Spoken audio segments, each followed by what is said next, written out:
On January 20th, President Donald Trump signed Executive Order 14172, naming the body of water off of Southwest Florida the Gulf of America. Now we're bringing the Gulf of America right to your door. If you're looking to show your patriotism and rep the Gulf of America, go on madeInswiffle.com to get your Gulf of America gear. Hats for $15, shirts for $20, and koozies are just $5. It's simple, affordable, and made right here in America. MadeInswiffle.com. Get all your Gulf of America gear shipped right to your door anywhere in the USA. In today's episode of America Unfiltered with James Pascalides, Trump is dropping the hammer down on fines to illegal immigrants. The Supreme Court is finally making big moves in deciding on federal power. Caroline Leavitt says what everyone's thinking about China and the trade war. Apple is now flying in iPhones to avoid tariffs, and DeSantis is making new rules for boating laws in Florida. All that and much more coming up on today's episode of America Unfiltered with James Pascalides. The moment is here. This is our moment.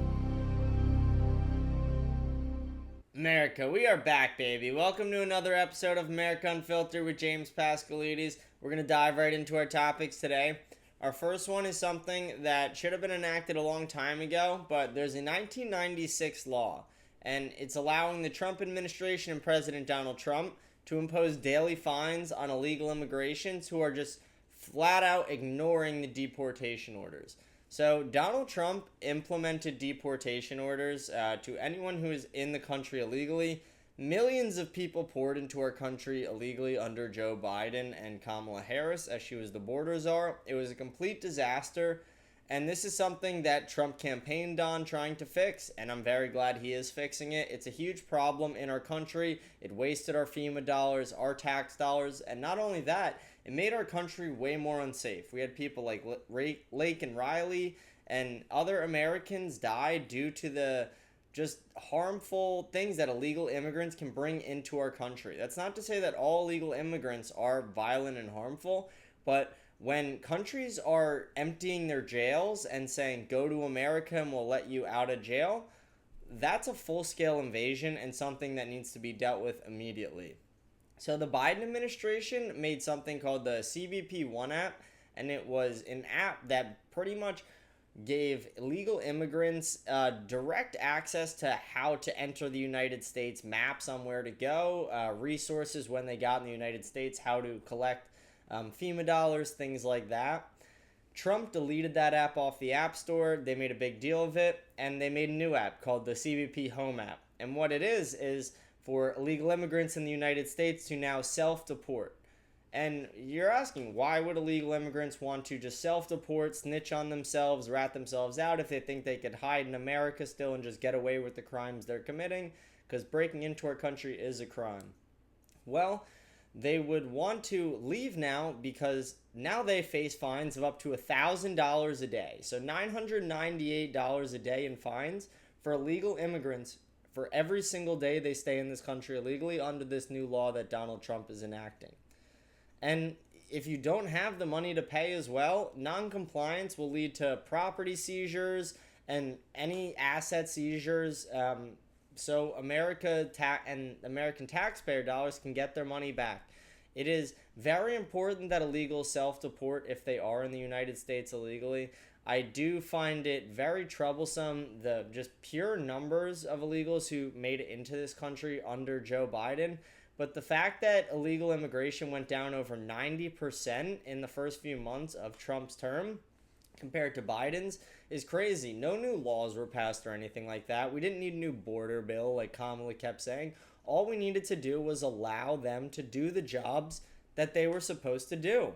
It's a very ridiculous thing that our border agents weren't allowed to do their jobs. Why were taxpayer dollars going to funding this and not allowing them to do their jobs? Because Kamala Harris didn't allow them to. Joe Biden did not allow them to. Donald Trump is empowering our border agents to not only protect themselves, but protect America and American citizens. This is something that as a patriot I love, and I think most Americans should love this as well. It seems the vast majority of Americans support deporting illegal immigrants and protecting our border. But this 1996 law, Trump enforced it in his first term as well, targeting migrants, taking sanctuary in churches and things like that. Biden kept suspending these fines, but they're now being reinstated, which is a just huge win for the Trump administration. I do want to go on to our next topic, and it is something fairly similar. Still on the topic of illegal immigration, but we're going to talk about the Alien Enemies Act. So I've talked about this before in previous episodes, but the Trump administration enacted the 1798 Alien Enemies Act that allows them to deport illegal immigrants and criminals in the United States. And he's used this to deport Venezuelan gangs and deporting them to El Salvadorian prisons. For some reason, district judges in the United States thought this was a bad idea. They thought that getting rid of MS-13 gang members, whose motto is rape, torture, and conquer. So getting rid of gang members whose motto is rape, torture, conquer, that's a bad idea. According to district judges in the United States, they wanted those people in the United States. So they want our mothers, our daughters, our sisters to be less safe. They want our businesses to be less safe, our cities to be less safe, and that's extremely despicable and unacceptable to me and to the Trump administration. Caroline Leavitt in their press briefings continuously said that not only would they fight this, but they would fight this all the way up to the Supreme Court, and that's what happened. So they fought this all the way up to the Supreme Court, and they won. With a ruling of 5-4, we are now allowed to, and the Donald Trump administration is allowed to deport these Venezuelan gangs to El Salvadorian prisons. They're MS-13 gang members.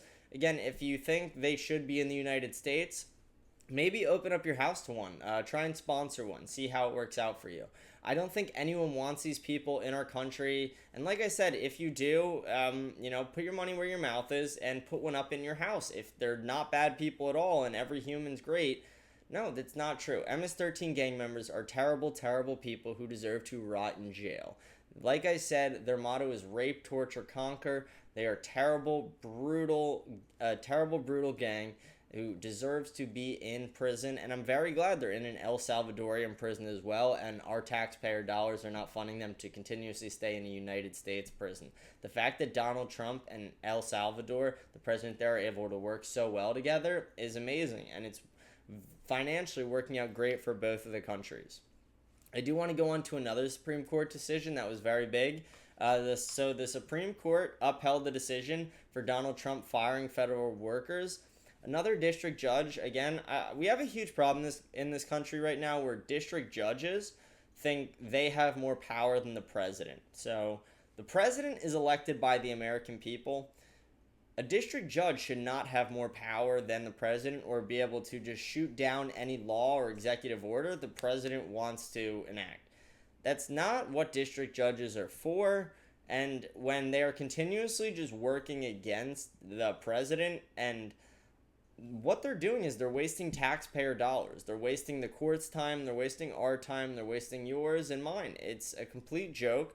But the fact that Trump was firing federal workers, he is the head of the executive branch. He should be able to fire anyone in the executive branch and fire federal workers. He is the president of the United States. But the fact that a district judge is saying you had to rehire all them, and then now the Supreme Court is saying, no, he doesn't. That's a ridiculous thing. Why would he have to rehire over 15,000 people?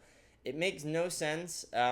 We need to downsize the federal workforce. These district judges are very corrupt. They have a lot of bureaucrats who are in their ears, and the idea of a judge is you're supposed to think fairness, but when you have judges who are extremely left-leaning, judges who are going just directly against anything Donald Trump is doing just because his name is Donald Trump, that's biased. That's not okay, and it's something we need to remove. So I hope Donald Trump is possibly able to implement things in the future to limit the reach of some of these district judges, or possibly restructure who the district judges are. There has to be solutions to voting these people out and getting more efficient people in, because district judges who are just wasting taxpayer dollars and constituents' taxpayer dollars, it's wasteful. It's ridiculous. It's waste, fraud, and abuse, and it's like I said before, it's just bias. It's not something that we should continue on with or just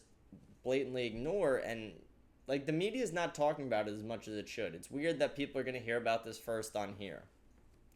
I do want to talk a little bit about tariffs and things like this. We've been talking about tariffs all week long, but in the press briefing today, Caroline Leavitt, she said that America does not need other countries like they need us.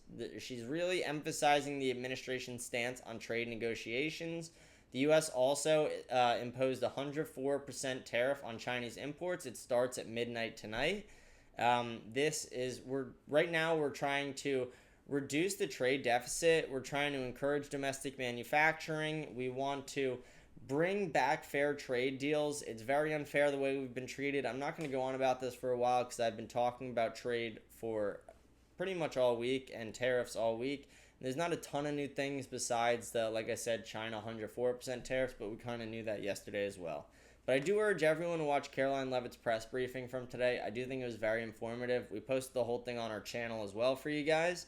And while on the news of tariffs, since China is having those tariffs coming at midnight, Apple is now flying in cargo planes filled with iPhones and other products from India and China to try and avoid these tariffs. So today alone, they have flown in 5 cargo planes full of iPhones to avoid the Chinese tariffs on imports.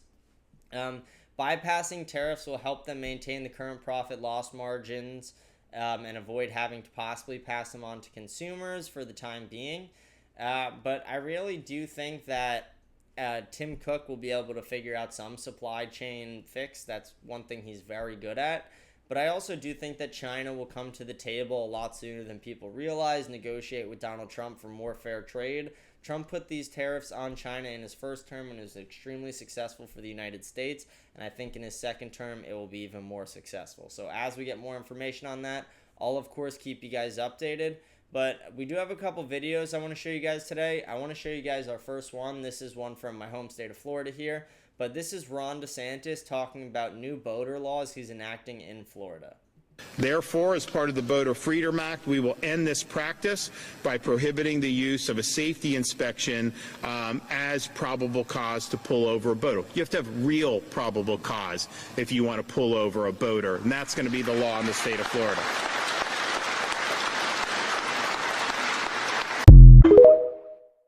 Things I love most about the state of Florida is that I always say it time and time again, but it's a free state, one of the most free states there is. DeSantis here proves that. He proves that he's thinking more about his constituents and the American people and what they want.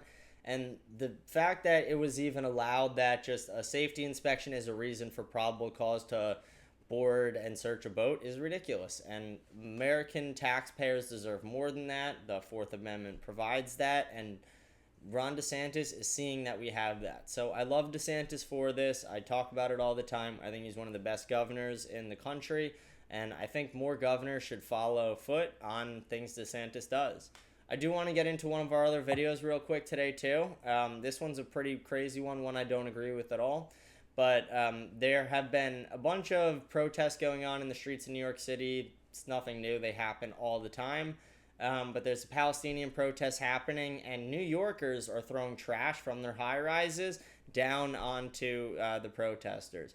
No matter what you're protesting, I don't think you should be destructive, violent towards these people. I think that's a very nasty, disgusting move. Whether you agree with or disagree with them, what they're protesting for, being violent and destructive is never okay. If you disagree with them, I always encourage you to just open up a dialogue or to just stay out of it. But being violent is never the answer. I'm going to play this video for you guys real quick.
tell people that throwing something from that high up could potentially kill someone, hitting them in the head. This was obviously a very stupid move. I hope they're able to track down where it was thrown from to get a prosecution. But yeah, like I said, no matter what your side of, Israel, Palestine, or any side of any argument, getting violence not the answer. Unless you're dealing with terrorists, you should not be getting violent at all. So I very much disagree with the people who are throwing trash in this video, as I think most Americans should. It's obviously, like I said, just not okay to be violent with people, especially when they're just peacefully protesting. I do want to get into our last few topics here, but I want to talk about a public feud going on right now between Elon Musk and Peter Navarro. Elon Musk has publicly criticized White House's trade approach with tariffs and things like that, while Peter Navarro called him a moron. And then basically Elon Musk goes back at him, calling him dumber than a sack of bricks. This is all public feud on Twitter, going back at each other. In the press meeting today, Caroline Leavitt was asked about this. She downplayed it, basically saying boys will be boys. That was a quote from her. She also said that this is the most transparent administration, and that it also highlights the keys that within Trump's own cabinet, there's all different perspectives and views. While they may not be using language that everyone loves, they are, still communicating with each other, and they are getting different takes on different things. I honestly like the idea of a cabinet, while they don't agree on everything, has different perspectives and is able to use those different perspectives to make a collective decision. And I think that's why Donald Trump has such a diverse perspective and cabinet. I think Tulsi Gabbard, RFK, Elon Musk, Navarro, Kash Patel, Hegseth, I think they all have, and Pam Bondi, they all have such diverse perspectives on different things and different backgrounds. So it really excites me for the future with the cabinet. I don't think, like I said, this feud is anything to worry about. I think it's just like Caroline Leavitt said, boys will be boys, and they're just arguing about differences in trade. I want to get on to our last topic here. Again, I have just one more video for you guys, but this video is of RFK. This is something I've talked about in the past, but RFK is now pushing to fully ban fluoride in the United States water supply, and this is him talking about why. Fluoride should not be in our water. Fluoride had a strong justification in the 1940s when it was added, and people didn't understand the science, and they thought its benefit to our teeth was systemic. That by drinking it, it would enter your body and somehow protect your teeth. Now we know that there is no systemic advantage, zero systemic advantage, and that the only advantage comes from topical application. So it's the water that passes through your mouth. You can achieve that benefit from brushing your teeth. And in the era of fluoridated toothpastes and mouthwashes, it makes no sense to have fluoride in our water. The evidence against fluoride is overwhelming. In animals, in animal models, and in human models, we know that it causes IQ loss, profound IQ loss, and it's dose-related. So if the more fluoride you get, the higher levels in your drinking water, your urine, the more likely it is you will lose IQ and also other neurological injuries like ADHD. It affects, science indicates that it affects kidney health, it affects liver health, that it causes hypothyroidism, that it causes osteoarthritis. Women who are more exposed have up to 50% more hip fractures than women who are unexposed. It causes fluoridasis in between 40 and 80% of our kids. It makes no sense to have in our water supply. And I'm very, very proud of this state for being the first state to ban it, and I hope many more will come. This is something I've talked about as well previously. I think there should be no fluoride in water. I think the argument for it helping our teeth is really stupid. Like I've said in a previous episode, let me deal with my own teeth. How about not make me dumber with the water that comes out of my faucet? Why should the water that comes out of my faucet lower my IQ just to make my teeth a little bit better? Like, are you kidding me? I can afford to take care of my own teeth. Let me, don't hurt my brain because of that. That should be a universal thought. Anyone arguing for fluoride in the water, please comment. I would love to have you on the show and debate you because it's got to be one of the dumbest takes I've ever heard. I'm James Pascalides. This is America Unfiltered, episode 41. I'm signing off today. I hope you guys have a blessed day, and I'll see you guys tomorrow. 20th, President Donald Trump signed Executive Order 14172, naming the body of water off of Southwest Florida the Gulf of America. Now we're bringing the Gulf of America right to your door. If you're looking to show your patriotism and rep the Gulf of America, go on madeInswiffle.com to get your Gulf of America gear. Hats for $15, shirts for $20, and koozies are just $5. It's simple, affordable, and made right here in America. MadeInswiffle.com. Get all your Gulf of America gear shipped right to your door anywhere in the USA.